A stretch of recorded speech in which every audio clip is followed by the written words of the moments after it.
The dock chain snapped tight across the main walkway while 200 residents stood holding coolers, towels, and folding chairs. The HOA had refused my $22,000 repair bill, and now their entire Summer Lake Festival was locked behind a private property sign on water access I legally controlled. Lake water slapped against the posts. Wet wood creaked under the morning heat. Children stopped near the rope line while parents stared at the new locks. Every boat slip, swim ladder, and launch gate depended on a shoreline agreement the HOA had ignored for years. Then Linda Prescott shoved through the crowd. Her white linen blazer flashed in the sun. Her jaw was set so tight her smile looked painted on. Cut those chains right now. I cannot do that. I am giving you a direct order. That was her first but mistake. I have the legal right to keep this She dock still secure. thought the lake belonged to her board. I stood at the end of the gravel path with my hands in my pockets, and watched the whole neighborhood realize something had changed. The smell of sunscreen hung over the parking lot. A food truck generator rattled beside the clubhouse lawn. Red, white, and blue banners flapped over the registration table for the annual Willow Creek Lake Day. It was supposed to be Linda's biggest event of the year. Kayak rentals, barbecue contest, kids fishing prizes, a speech about community values. She had already invited the local paper. Their photographer stood near the dock with his camera lowered, not sure where to point it. That detail mattered. Linda loved an audience. She just did not like one she could not control. For months earlier, I had asked for one simple thing. Pay the damage your contractors caused. Nothing more. The bill was precise.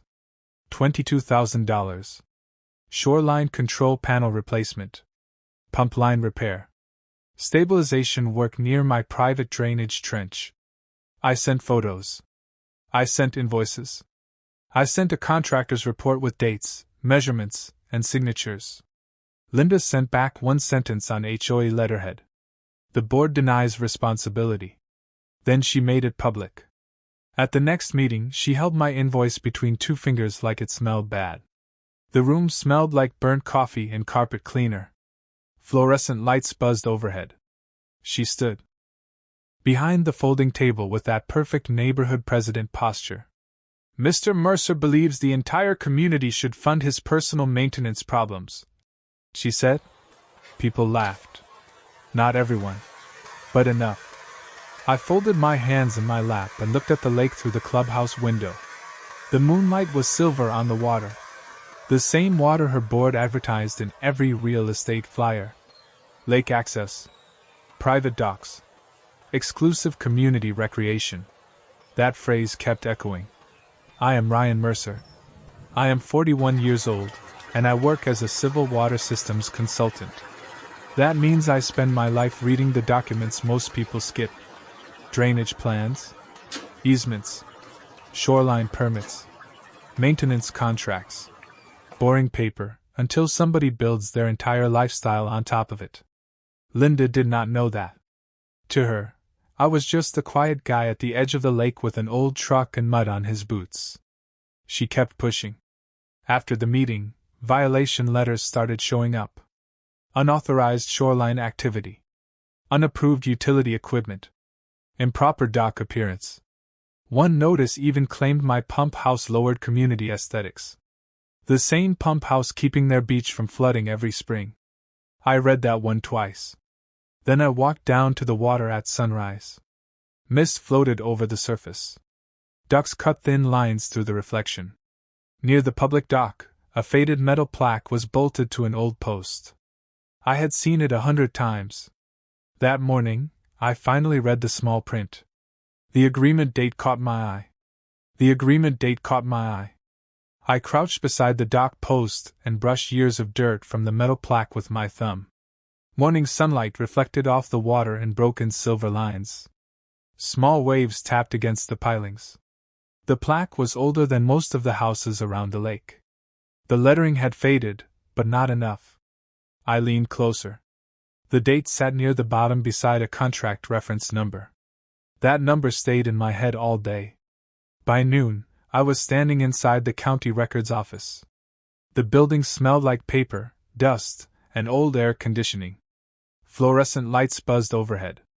A clerk pushed a visitor log toward me. I signed my name and requested the file connected to the agreement number. She disappeared into the archive room without asking questions. That surprised me. 5 minutes later she returned carrying a thin folder. Too thin. The lake generated millions in property value. I expected something thicker. I sat at a wooden table near the window and opened it carefully. Most of the pages were routine maintenance records. Shoreline inspections. Utility notes. Permit references.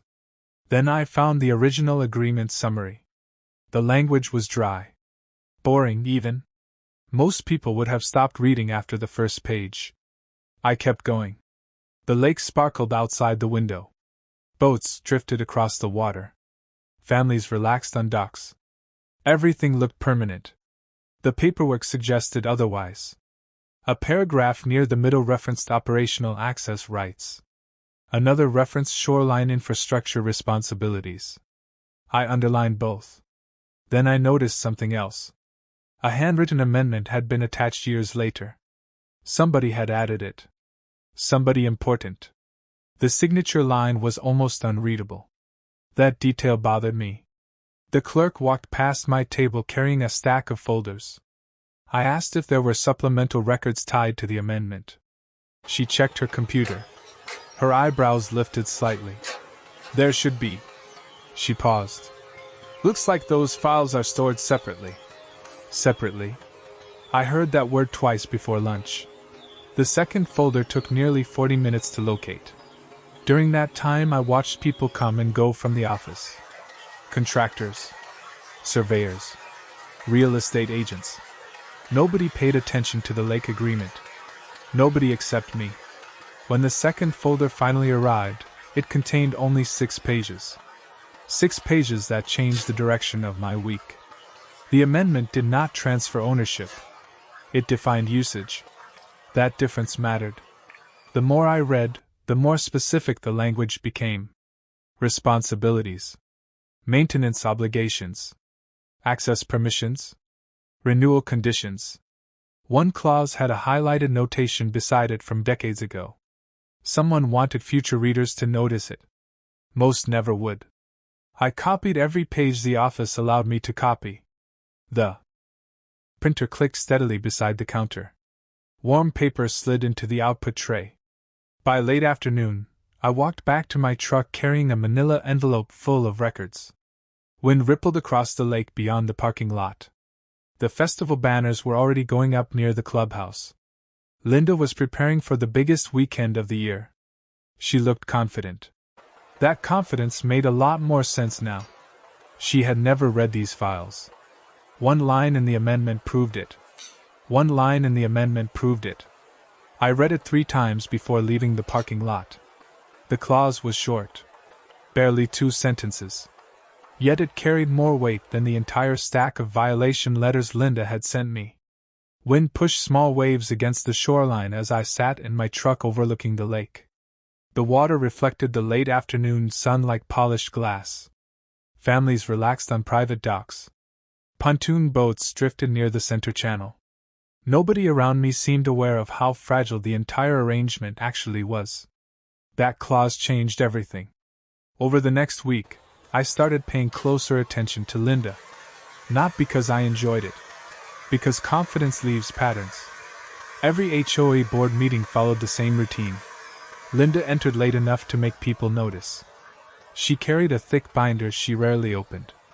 She spoke as if every discussion had already been settled. Residents nodded before she finished sentences.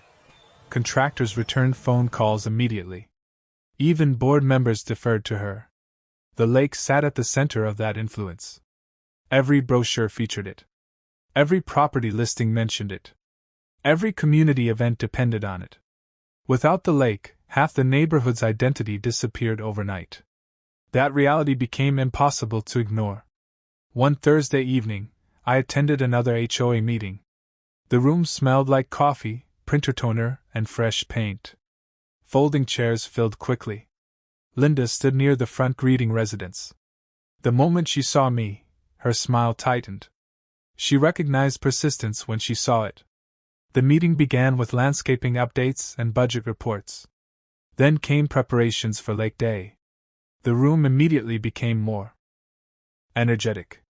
Volunteers discussed food vendors, fishing tournaments, boat decorations, fireworks. The event had grown larger every year. Linda treated it like her personal achievement. A projector displayed photographs from previous celebrations. Hundreds of people crowded the shoreline in every image. Kids jumping from docks. Families grilling beside the water. Sunset reflected across dozens of boats. The lake was not just scenery. It was the engine behind the community. Linda understood that perfectly. What she did not understand was the amendment sitting inside my folder. At one point she clicked to a slide labeled Future Expansion Opportunities. New docks. Additional marina access. More shoreline improvements. The audience applauded. My attention shifted to one sentence near the bottom of the proposal. Subject to continued access authorization. Most people ignored it. I did not. A board member asked whether all approvals were already secured. Linda answered without hesitation. Absolutely. The confidence in her voice drew several approving nods from the crowd. I looked around the room. Nobody questioned her. Nobody asked for documentation. Nobody seemed aware that an entire system depended on a condition buried inside decades-old records. The applause faded. Chairs scraped against the floor. Conversations resumed. Linda moved on to the next topic. Yet I could not stop thinking about that single sentence on the screen.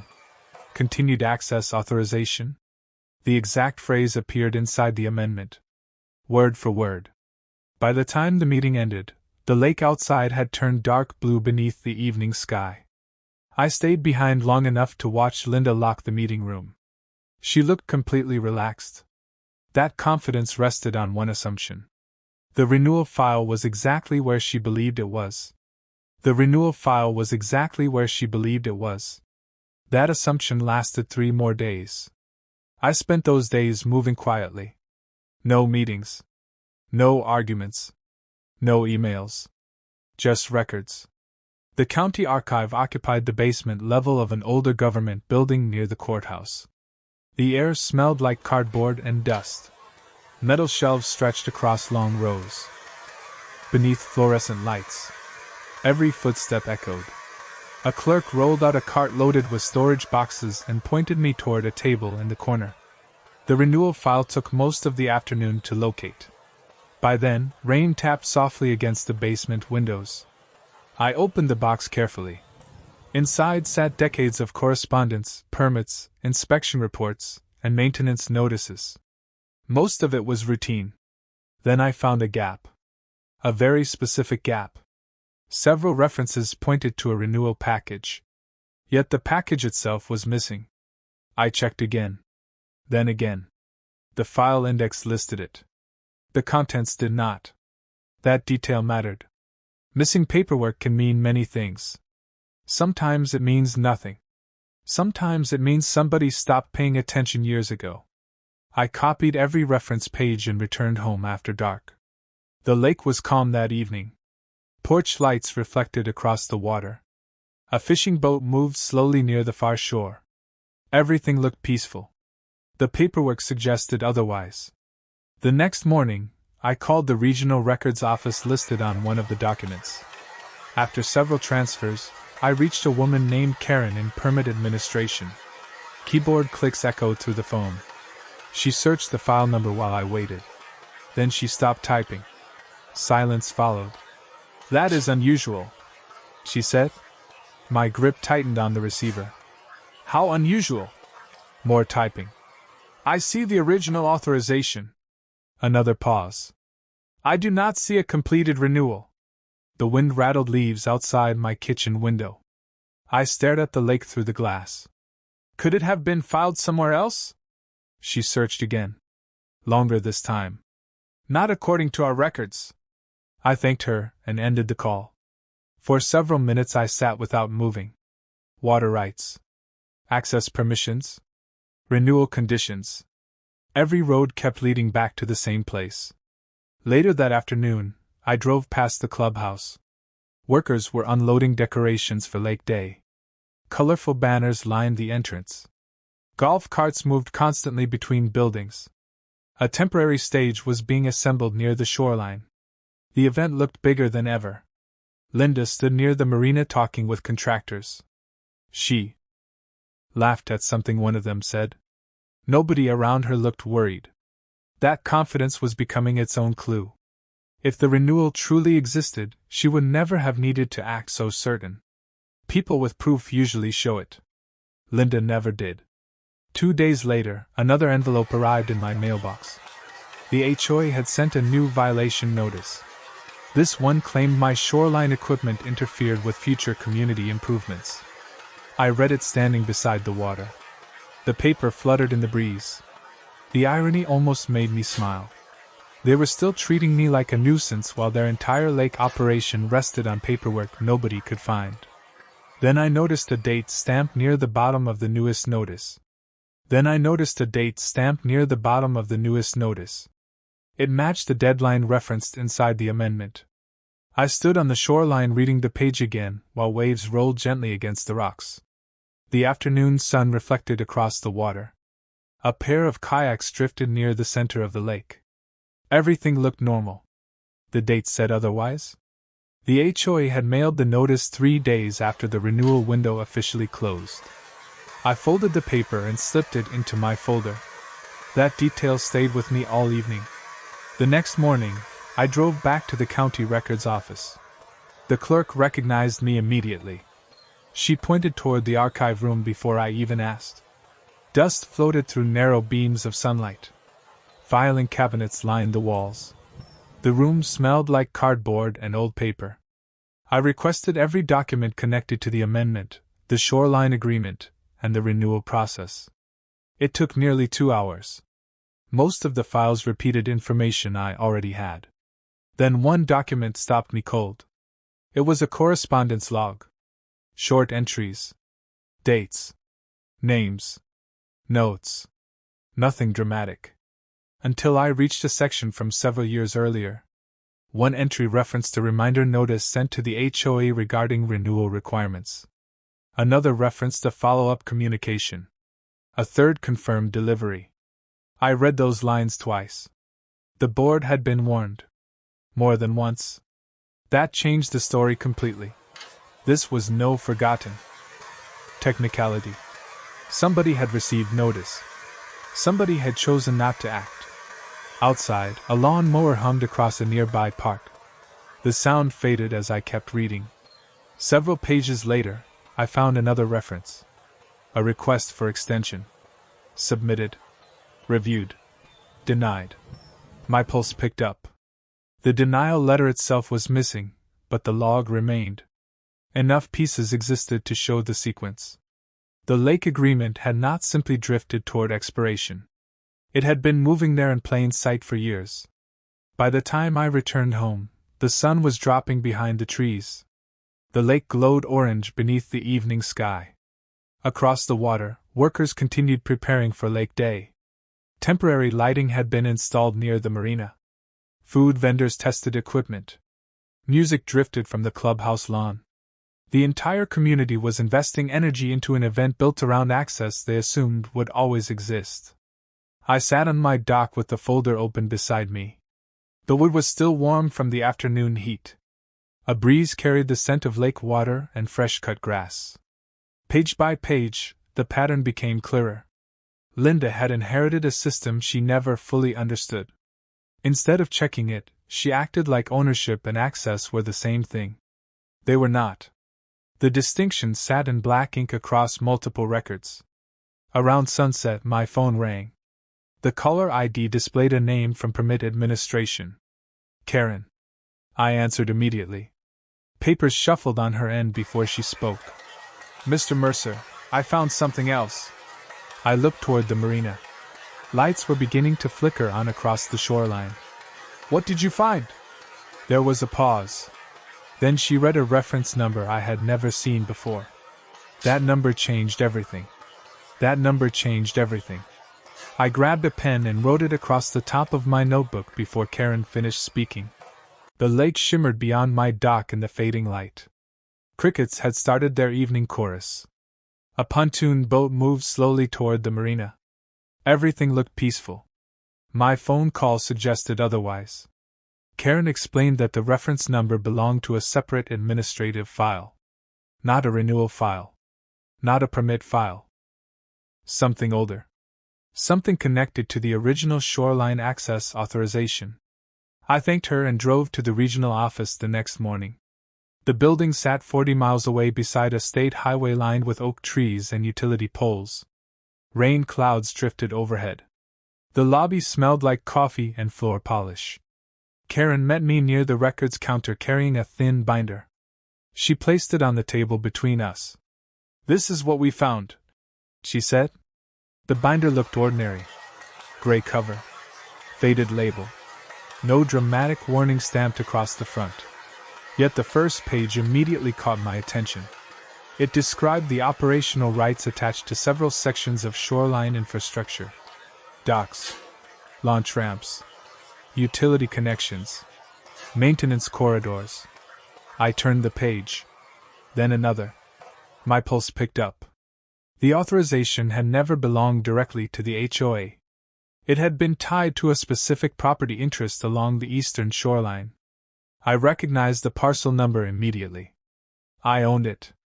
Outside, thunder rolled somewhere in the distance. I kept reading.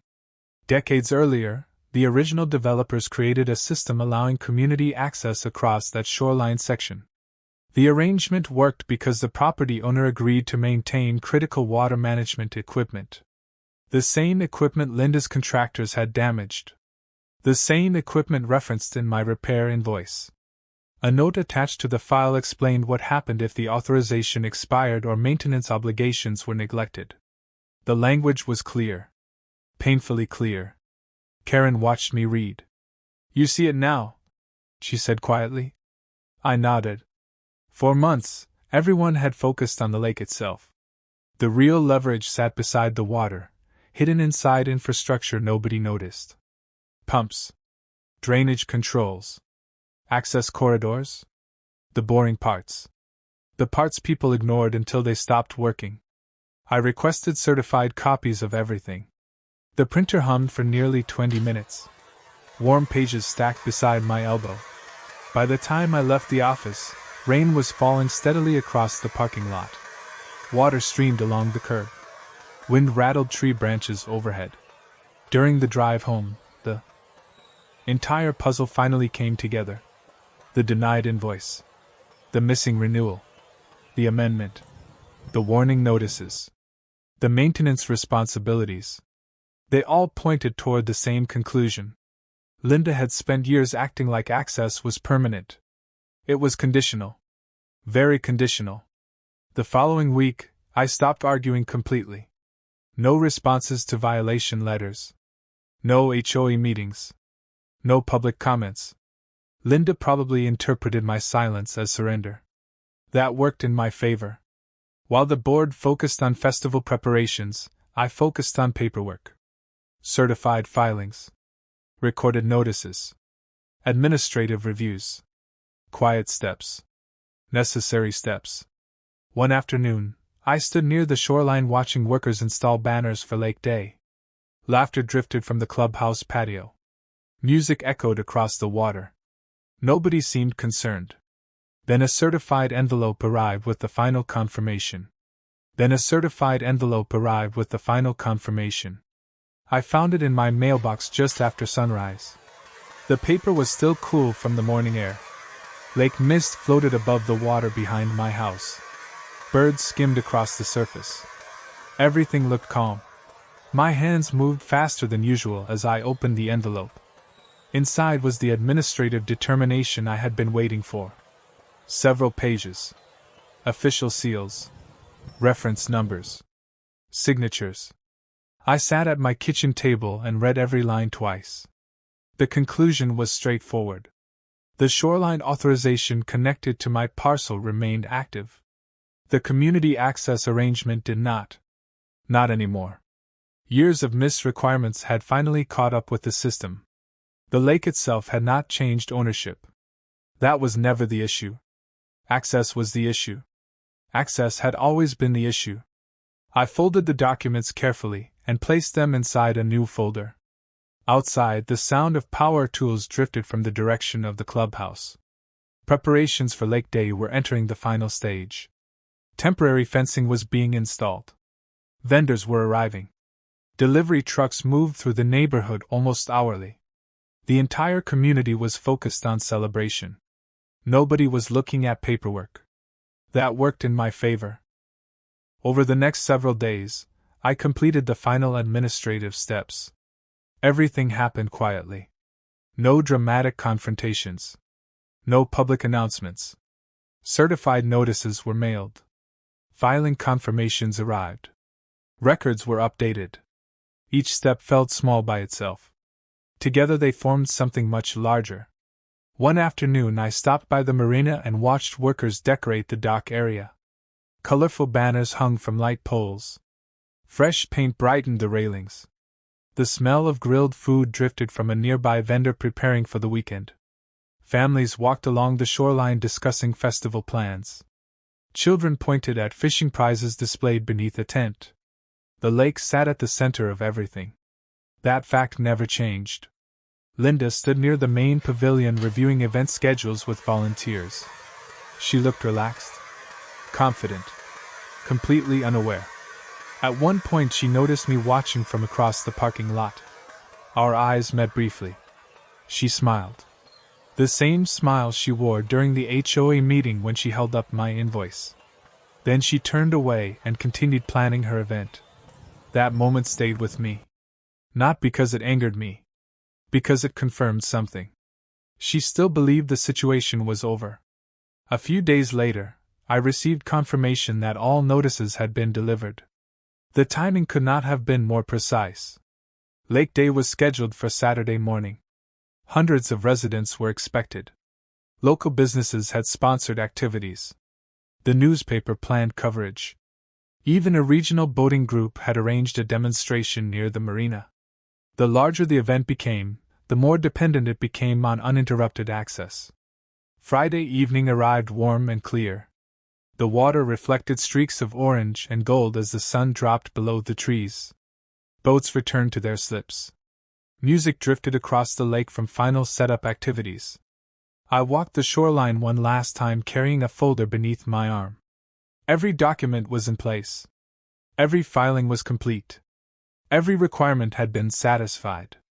For the first time in months, there was nothing left to prepare. Across the water, lights glowed around the marina. Tomorrow, everyone would finally discover what those documents meant.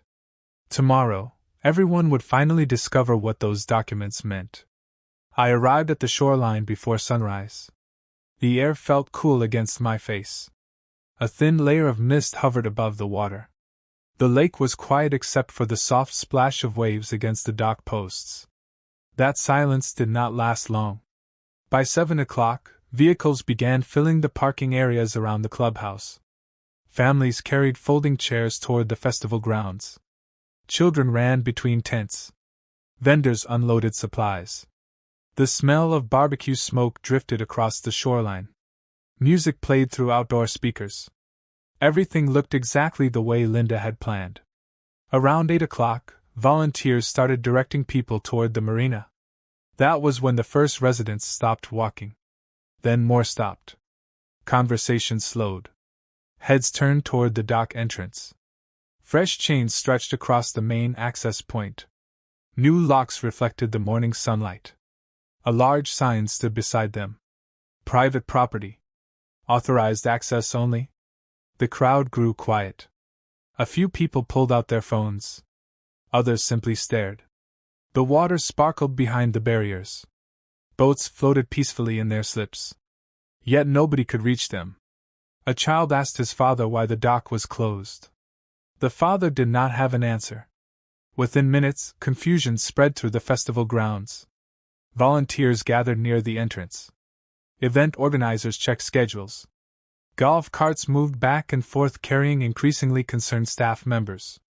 Then Linda appeared. She stepped onto the walkway carrying a clipboard and wearing the same confident smile she always brought to public events. The smile disappeared almost immediately. Even from a distance, I could see the change in her expression. She walked directly toward the dock entrance. The crowd parted around her. Someone pointed at the sign. Someone else pointed at the locks. Linda stopped in front of them and stared. For several seconds she did not move. Then she turned and scanned the shoreline. Her eyes found me standing near the eastern access corridor. The folder rested under my arm. The lake stretched behind me. She started walking in my direction. Fast. Residents followed behind her. Investors. Volunteers. Board members. Even the newspaper photographer moved closer. The atmosphere felt completely different now. The festival had become a question nobody could answer. Linda stopped several feet away. "What is this?" she demanded. I handed her a copy of the administrative determination. The paper fluttered slightly in the breeze. She looked down and began reading. Her confidence vanished line by line. The crowd watched in complete silence. The only sounds came from distant music and waves touching the shoreline. One board member stepped forward and asked what was happening. Linda did not answer. She kept reading. Another board member reached for the document. Then another. Soon several people were studying the same pages.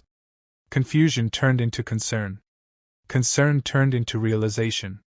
Everything they had assumed belonged to the community depended on access rights that no longer existed. Across the marina, vendors stopped setting up equipment. Volunteers lowered event banners. Conversations became whispers. Nobody was celebrating anymore. Then a county vehicle turned into the parking lot. The crowd shifted toward the entrance as the engine went quiet. A county administrator stepped out carrying a leather portfolio and several folders. He was not there to argue. He was there to confirm records. The atmosphere around the marina changed immediately. Conversations became whispers. The smell of barbecue still drifted across the shoreline, but nobody seemed interested in food anymore. Linda walked toward the administrator with quick, determined steps. Several board members followed behind her. The administrator greeted everyone politely and opened his portfolio. Papers changed hands. Questions were asked. Answers were given. Everything remained professional. Calm. Precise. That was what made it so powerful. Nobody could dismiss the documents as rumors. They had already been reviewed. They had already been recorded. They had already taken effect. The lake itself remained exactly where it had always been. Sunlight danced across the surface. Boats rocked gently in their slips. Ducks crossed the water near the reeds. Yet the community's ability to use those facilities had fundamentally changed. The distinction finally became clear to everyone standing there. For years, people assumed ownership and access meant the same thing. They did not. Linda stood silently reading page after page. The confidence she carried through every meeting was gone. Nearby residents exchanged uneasy looks. Investors who had arrived for the festival stepped aside and began making phone calls. Volunteers quietly removed event signs. One by one, activities were cancelled. The newspaper photographer captured everything. Not the lake. Not the festival. The reactions. Those reactions told the story better than any headline could. By midday, the parking lot was half empty.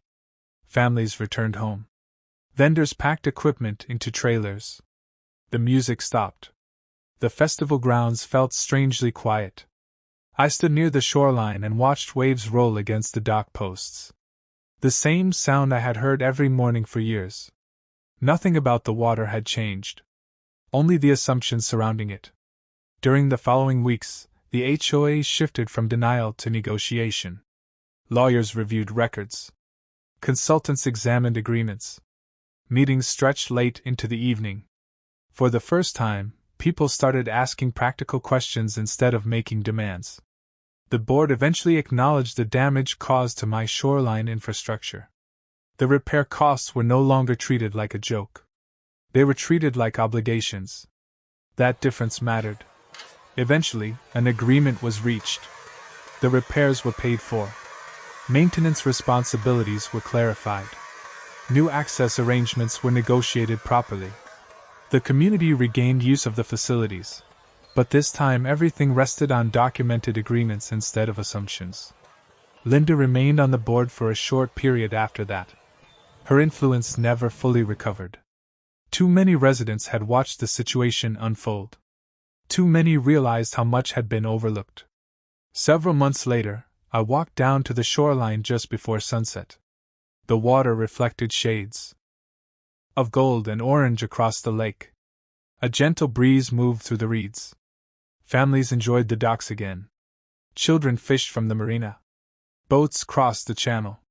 Everything felt peaceful. I reached into my truck and pulled out the original unpaid invoice. $22,000. A simple bill. A reasonable request. They could have settled it in a single meeting. Instead, they forced a fight they never understood. In the end, they did not lose the lake. They lost the illusion that they controlled it.